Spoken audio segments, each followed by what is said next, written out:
네, 그러면 달록팀 3차 데모데이 발표 시작하겠습니다. 와, 저희는 그 발표를 맡은 나인과 리버입니다. 티가 안, 티가 안 나요. 저희 목차에 대해서 먼저 말씀드리겠습니다. 저희는 첫 번째 개발 현황, 두 번째 처리 못한 이슈, 세 번째 구현 기능, 네 번째로 데모 시연 순서로 발표 진행하겠습니다. 네, 우선 개발 현황에 대해 말씀드리겠습니다. 저희는 현재 공통으로 SSL 통신을 적용하고 에러 로깅을 출력하고 일정 생성 및 조회 기능, 카테고리 제목 검색 기능을 구현하였습니다. 두 번째로 백엔드에서는 패키지 구조를 변경하고 테스트 픽스처를 생성하고 API 문서화를 진행하였습니다. 프론트엔드에서는 달력 뷰를 그리고 구독 목록 수정 기능, 카테고리 목록 조회 수정 추가 기능을 구현하였습니다. 여기서 일정 생성 및 조회 기능은 저희 프론트엔드와 백엔드가 협업으로 진행해서 함께 업무를 진행하였습니다. 네, 처리 못한 이슈에 대해서 말씀드리겠습니다. 저희는 이 스프린트 기간 동안 총 63개의 이슈를 처리하였는데요. 6개를 투두 리스트에서 아직 처리하지 못했습니다. 그중에서 4개의 이슈를 이제 말씀드리자면 첫 번째로 기능별로 저희 API URL이 제각각인데 다음 스프린트 때 통일할 예정입니다. 두 번째로는 테스트 코드에 중복되는 어노테이션들을 다음 스프린트에서 또 추가로 제거할 예정입니다. 그리고 세 번째로는 카테고리 생성 시에 구독 목록에 카테고리가 추가돼야 되는데 이 기능을 이번 스프린트에서 진행하려고 했지만 시간이 부족하여 다음 스프린트에서 진행할 예정입니다. 네, 마지막으로 구독 정보가 있는 카테고리가 삭제가 되지 않는 버그가 어제 발견됐습니다. 그래서 이 버그는 다음 스프린트 때 또 처리할 예정입니다. 다음으로 구현 기능에 대해서 말씀드리겠습니다. 네, 저희는 SSL 통신을 구현하였는데요. 2차 스프린트 때와 다르게 이 SSL 통신을 구현하면서 저희는 백엔드 개발 서버 인스턴스와 이 웹 엔진엑스, 웹 서버, 엔진엑스를 위한 인스턴스 두 가지를 추가로 생성하였습니다. 그래서 엔진엑스 웹 서버를 통해서 저희 SSL 통신을 구현하고 네, 저 백엔드 서버로 연결해 주도록 구현하였습니다. 네, 다음으로 로그 출력을 구현하였습니다. 저희는 스프링에서 기본으로 제공하는 로그백 프레임워크를 사용하였는데요. 현재는 지금 예상하지 못한 예외가 발생하는 경우에만 로깅을 하도록 구현하였습니다. 네, 그리고 디스코드의 웹훅 API를 통해서 저희가 예상하지 못한 에러가 발생하면 디스코드에서 저희에게 알람이 오게끔 해주고 네, 저희는 좀 더 빠르게 신속하게 에러에 대응할 수 있도록 하였습니다. 네, 다음으로 테스트 격리 환경을 구축했습니다. 처음엔 저희가 더티드 컨셉트를 사용하여 테스트 격리 환경을 구축하였는데요. 굉장히 성능적으로 느리기 때문에 처음에는 트렁케이트 SQL문을 작성했습니다. 이 또한 엔티티가 추가될 때마다 SQL이 추가돼야 된다는 단점이 있어서 현재는 데이터베이스 클리너라는 빈을 컴포넌트를 빈으로 등록하고 저희가 리플렉션 기능을 활용하여서 테이블 네임을 가져온 다음에 아래와 같이 이 트렁케이트를 실행해 주도록 구현하였습니다. 네, M1 맥북 기준으로 했을 때 더티스 컨텍스트를 사용하면 총 25초의 수행 시간이 걸렸습니다. 그렇지만 저희가 데이터 클리너 컴포넌트를 활용하면서 7초의 시간으로 줄이고 이렇게 테스트 성능을 개선할 수 있었습니다. 다음으로 테스트 픽스처를 생성했습니다. 네, 저희는 테스트 코드를 리팩토링 하는 과정에서 전체적인 픽스처를 생성하였는데요. 원시 값과 생성 요청 같은 경우에 픽스처로 저희가 생성을 했는데 저희 팀의 특이점으로는 이런 식으로 엔티티 메서드를 픽스처로 생성해서 사용하고 있습니다.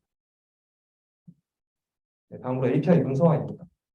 현재 지금 생성된 기능들을 전체적으로 API 문서화로 만들어 주었는데요. 지금 그래서 모든 기능 중에 발생하는 예외 경우도 API 문서화를 진행하였습니다.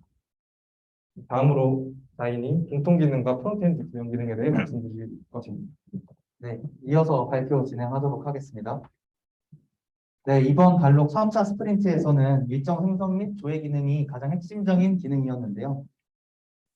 달력에 일정들을 추가하고 렌더링하는 작업이 굉장히 시간을 많이 투자를 했습니다. 그림은 저희 달록 팀의 달력 뷰인데요. 이 생성된 일정들이 어떤 우선순위를 통해서 달력이 렌더링 되어야 되는지 저희가 상의를 했습니다. 그렇게 생각을 했을 때 여러 일정들이 겹쳐 있는 복수 일정 같은 경우에는 다른 일정들보다 조금 더 높은 우선순위를 그려줘야 된다고 생각을 해서 다음과 같이 그림이 그려졌고요. 이 두 번째 노란색 일정, 긴 일정 같은 경우에는 애초에 시작 자체가 두 번째 높이에서 그려졌기 때문에 첫 번째 칸이 비어 있더라도 두 번째부터 렌더링 되도록 작업을 진행했습니다.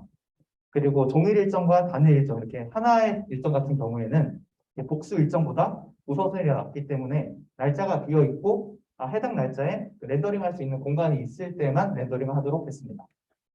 그래서 백엔드 크루들과 저희 프론트 크루들이 상의를 해본 결과 API 리스폰스로 long terms, all days, few hours 이 세 가지 필드를 받아서 위에서부터 순서대로 우선순위를 정해서 렌더링을 진행했습니다. 저희 달록의 컴포넌트 분리 기준에 대해서도 설명을 드리도록 하겠습니다. 저희 달록은 초반에는 UI를 기준으로 컴포넌트를 분리했었는데요. 아무래도 가장 눈에 잘 띄고 가장 쉽게 재사용성을 구분할 수 있는 단위라고 생각을 했습니다. 하지만 이렇게 구분을 하다 보니 여러 문제점이 발견되었는데요. 그래서 저희는 지금은 모델이라는 기준으로 컴포넌트를 분리하고 있습니다. 좀 더 쉬운 예시가 필요할 것 같은데요. 이 페이지는 저희 달록 팀의 카테고리 페이지입니다. 보시면은 구독 중인 컴포넌트와 구독 중이지 않은 컴포넌트가 되게 비슷하게 생긴 것을 보실 수 있습니다. 버튼 하나만 다른데요. 그래서 저희는 카테고리 아이템이라고 하나의 컴포넌트로 이 두 가지 카테고리에 대해서 재사용을 진행했었습니다. 그러다 보니 문제가 발생했는데요. 구독과 구독 해제를 위한 로직이 동시에 존재하게 됐었고 또 구독하지 않은 컴포넌트는 애초에 구독 아이디를 가질 수 없는데 하나의 컴포넌트로 만들었기 때문에 저희가 임의로 서브스크립션 아이디에 -1을 주입하는 이상한 로직이 발생하게 됐습니다. 이거는 좀 아니다 라고 생각을 해서 저희는 아까 말씀드린 모델을 기준으로 컴포넌트를 분리하게 되었는데요. 하나가 아니라 두 가지 컴포넌트로 분리하게 되었습니다. 그래서 구독 중인 컴포넌트와 구독 중이지 않은 컴포넌트에 대해서 분리를 진행했는데 이렇게 되니까 구독과 구독 해제 로직이 따로 분리될 수 있었고 또 구독하지 않은 카테고리 같은 경우에는 애초에 서브스크립션 아이디가 들어가지 않을 수 있어서 불필요한 데이터 스키마가 주입되는 것을 방지할 수 있었습니다. 다음은 저희 테스트 전략을 말씀드리겠습니다. 저희는 컴포넌트 테스트를 진행을 했는데요. 개발 초기에는 CDD 개발을 진행을 하면서 스토리북의 이점을 굉장히 많이 받았습니다. 근데 이제 개발이 진행되다 보니까 아토믹한 단위의 컴포넌트를 많이 만들지 않았고 그러다 보니 스토리북의 효용성을 많이 느끼지 못했는데 저희는 이것을 다시 재활용하자. 컴포넌트 단위로 테스트를 한다면 다시 재활용하고 더 쉬운 테스트 코드를 작성할 수 있을 거라고 생각을 했습니다. 이 코드는 굉장히 단순한 코드입니다. 그래서 보시기 아마 굉장히 편하실 것 같습니다. 저희가 기존에 만들었던 스토리들을 가져와서 간단하게 테스트를 진행할 수 있었습니다. 다음으로는 데모를 시연해 보겠습니다.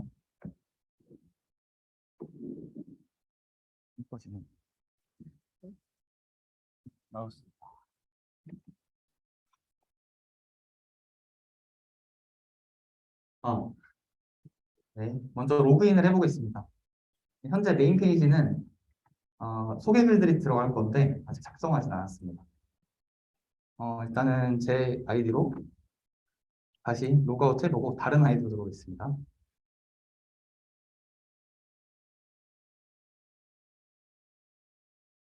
보시면은 프로필에 9이라고 제 아이디로 들어왔는데요. 여기에서 제 이름을 수정할 수도 있고요. 그 다음에는 카테고리입니다. 카테고리에는 제가 원하는 목록들을 구독할 수 있는데요. 여기에서 제가 구독하고 싶은 친구들을 누를 수도 있고 해제하고 싶은 친구들도 여기서 선택을 할 수 있습니다. 구독을 할 때에는 색상이 랜덤으로 지정이 되고 화면에 이렇게 렌더링 되게 됩니다. 저희는 이제 필터링 기능을 도입해서 저는 백엔드 크루는 아니기 때문에 백엔드 일정을 삭제하고 싶은데요. 지금 애초에 백엔드 일정이 없네요. 그러면은 공통 일정을 한번 빼보겠습니다. 구독은 되어 있는 상태나 필터링 기능을 통해서 화면에서 렌더링 되지 않겠습니다. 다시 넣을 수도 있고요. 색상 변경을 통해서 제가 원하는 색상으로도 지정을 할 수 있습니다. 그리고 후보했을 때 긴 일정이더라도 모두 다 같이 후보되도록 처리했습니다. 그리고 원하는 날짜에 일정을 추가할 수도 있는데요. 이런 식으로 누르면은 제가 원하는 일정을 그 날짜에 맞춰서 추가할 수 있습니다. 그러면은 카테고리를 하나 생성해 보겠습니다. 제가 만든 나의 일정을 만들었고, 한 일주일 정도? 한 2주 정도 되는 제 일정을 만들어 볼게요.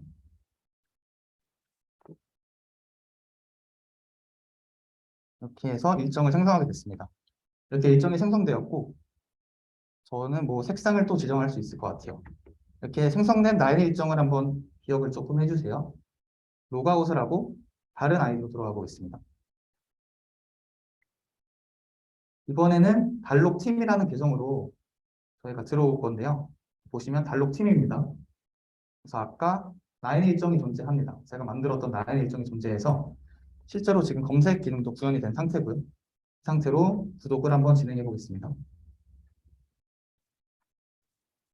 그러면 아까 보셨던 그 운동할까라는 나의 일정이 같이 추가된 것을 볼 수 있고, 이렇게 해서 저희 달록팀의 공유 캘린더가 보여질 수 있게 됩니다. 색이 비슷하니까 랜덤으로 하나 제가 설정해 보겠습니다. 이런 식으로 개발을 진행을 했고, 지금 현재 프라이빗과 퍼블릭한 일정들이 하나 전부 다 퍼블릭으로 처리되어 있어서 보이진 않는데, 그 부분까지 개발을 한다면 개인화된 일정도 충분히 달력에 추가할 수 있을 것으로 보입니다. 네, 이상으로 시험 마치겠습니다. 감사합니다.